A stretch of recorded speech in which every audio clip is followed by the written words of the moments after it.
இன்னைக்கு நம்ம வீட்டு ஈஸி சமையல்ல நம்ம பார்க்க போறது ஆந்திரா ஸ்பெஷல் பருப்பு பொடி.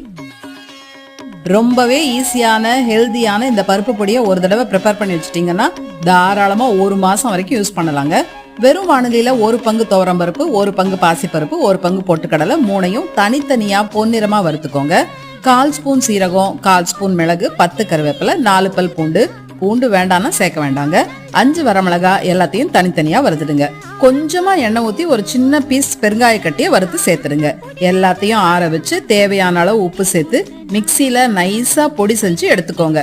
சூடான சாதத்துல 2 ஸ்பூன் நெய் ஊத்தி 2 ஸ்பூன் பருப்பு பொடி சேர்த்து சாப்பிட்டா ஆஹா சூப்பருங்க.